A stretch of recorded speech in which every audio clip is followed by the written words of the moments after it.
Okay, today we're going to talk about a few things as it relates to anesthesia and in this COVID crisis.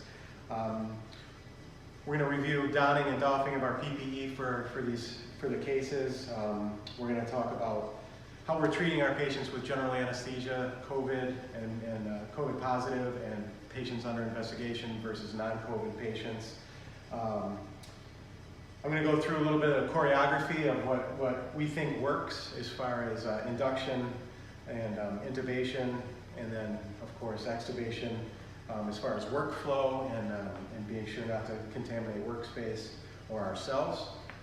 And again, this workspace contamination is a big issue right now. It's always a big issue, but I think obviously we have a little heightened awareness now, so having a good amount of towels around and really paying attention to your workspace is really important right now. The ASA is recommending a rapid sequence induction, video laryngoscopy if possible.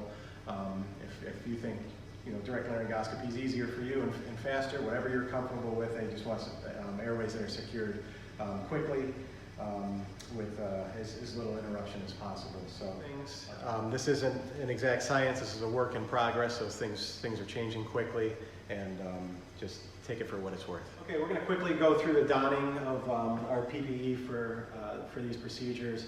A quick thing, for the COVID positive patients and patients under investigation that are coming to the operating room, there's a process in place whereby we would don our PPE and go retrieve that patient with a team and bring them to the operating room. I'm not going to cover that in this video, but you will need to don PPE before that patient transfer. Before we don our PPE, we practice hand hygiene. We'll then gown.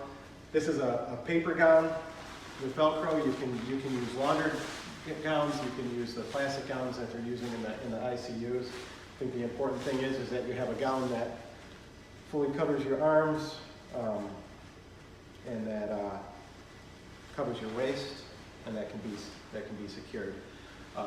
So after your gown's on, we'll put on our N95 mask. So whether it's a duckbill or whether it's the type, the 3M type that I have here, you take both of the straps, place it over your face. One strap below your ears, one strap on your head, and then you're just going to kind of mold this. You don't pinch this, you're just going to mold that to your face. So that's your N95 mask that's been fitted. Whatever shield you have will then be put on. And then you can put on gloves. The important thing is the gloves, you want at least one pair of gloves that's going to cover the cuffs of your sleeves, okay? And then we'll go ahead and double glove. Seems that two pair of nitrile gloves don't really go well over each other, nor do they cover that sleeve completely. So I think that one pair of surgical gloves and one pair of nitrile gloves is fine. Whatever you prefer, this is, again, it's going to be personal preference. So now we have our PPE. I have shoe covers, gown, gloves, face shield, and N95 respirator, and we're ready to work. Okay, so we're gonna talk about intubation and that choreography. Again, this is probably going to change. It's a kind of a fluid situation. I'm going to put my mask down here. Should be down. I'm going to put it up for the purpose of this video just so you can hear me a little bit more clearly. So patients in the room, patients on the table, these patients should have masks. Most of this is preparation. So again, thinking about cross-contamination and whatnot, we want to have everything laid out. I have some emergency airway stuff. I have a glide scope here. I have medications. I have towels. And then we're going to kind of go through this. I think the ASA recommends pre-oxygenation for 5 minutes. So when I come into the room, what I'm going to do is kind of pull this mask down from this patient and just start pre-oxygenating. Okay, so whether this mask stays in place or you need the patient to kind of reach up and help hold the mask for this pre-oxygenation period, that's fine. And then I'm just going to prepare the rest of my workspace. So what that's going to entail is I'm going to put a towel on the patient's chest. I'm going to have an open-ended cranial tube that's ready to go. I'm going to have my medications nearby. I have tape already laid out over here. You can put it where you want. Again, trying to avoid that cross-contamination of your workspace. A little extra tape would be nice. Whatever you think you need. For the time being, for a COVID positive, or patient under investigation, everyone in the room should have an N95 mask on and the full PPE. In that case, they can stay in the room. This is an aerosolizing procedure, so one person should be a little closer by to help assist in case the anesthesiologist needs an extra hand. If this is any other patient, at least for the time being, everyone else needs to be 6 feet away from the patient. There is talk about air exchange and how many air exchanges it takes to get for the aerosolized procedure for those particles to leave or be taken from the room. And it takes really about 28 minutes for that to happen. So again, this is a work in progress. We ask people to just step back to 6 feet for that part. If they have a level 3 mask and a shield, they're fine to enter that workspace. Again, my shield should be down. It's up for the sake of this video. So again, pre-oxygenation, getting things set up. I'm putting on the patient monitors. The blood pressure is going. And then I'll take a quick pause by myself. And I have medications, I have my airway equipment, I have some alternate airway equipment if I think I'm going to need it. I have my tape, and the patient's pre-oxygenated. So now I'm ready for induction. So again, we're going to induce the patient now. Okay, keep taking those deep breaths. You're going to start getting sleepy. Again, we're going to do a rapid sequence induction. If you think you need cricoid pressure for that, you have to have an assistant. Again, appropriately wearing their PPE, including N95 masks. They're going to be closed for this. So the rapid sequence induction. I have my glide scope, my endotracheal tube. Okay, endotracheal intubation's been achieved. I'm going to inflate that pilot cuff. We go ahead and hook up the circuit. I'm going to take that outside glove off on my right hand. I'm going to turn on the ventilator and turn on some gas.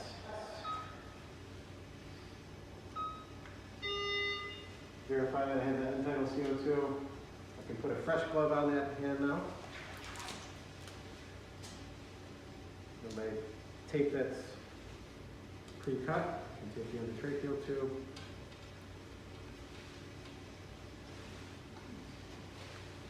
Take the eyes. If the patient needs an OG tube, I have one on the chest and it's ready to go with the lube. Anything you need now, you want to put on the patient now. So I have a nerve stimulator here.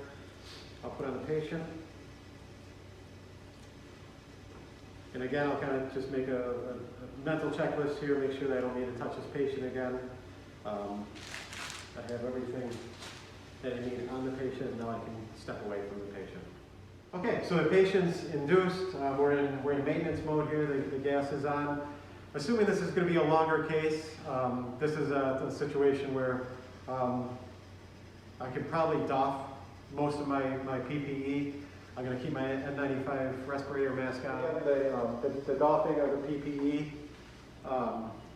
This is an opportunity to contaminate yourself pretty well, so you want to be careful here. It's good to have a spotter in this situation too.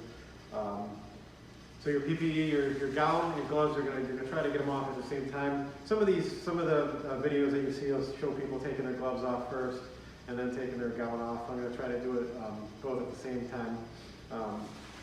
Again, a lot of resources online. You're going to kind of break this. I'm going to try to get my gloves off with the gown.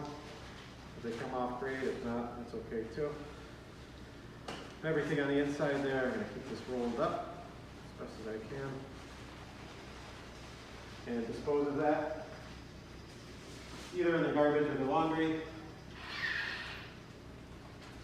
I'm going to practice hand hygiene here.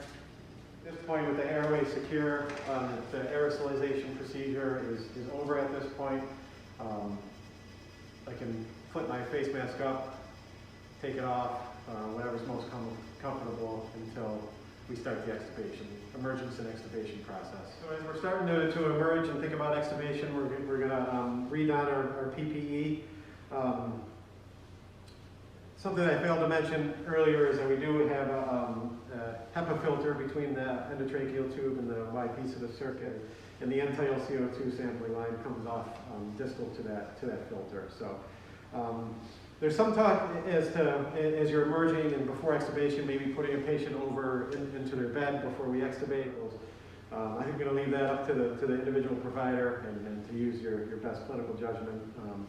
This patient we're going to emerge on the operating room table. Again, I kind of want to, in my head, make sure that I have everything. The patient's reversed, the patient's breathing on their own. Timing for this, again, the surgeons, we're going to be done with their case. We're going to want them to step away prior to extubation, so your timing is going to be a little different than it would normally be.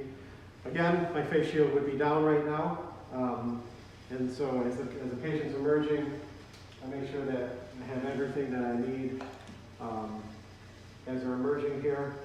I'm going to have a towel on their chest. I'm going to have a separate towel. They have a separate towel to kind of cover their face as I'm extubating the patient. And mentally, we need to go through our checklist in our head again. We don our PPE like we had in the beginning. My face shield would be down right now. It's not because of the quality of the video. The patient's ready here.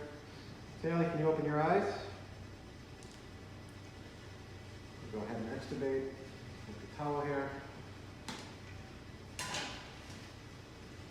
I'm going to come up, grab that mask, and use that to capture if there's any coughing or secretion.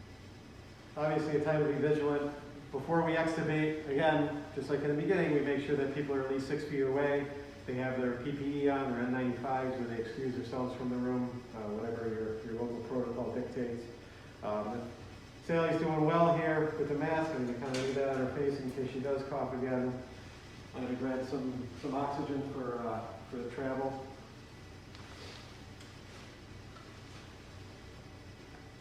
Just slip that on while we keep it covered up. Keep that face covered up. That oxygen's on. Slip that face mask right back over the oxygen, and we're ready to travel.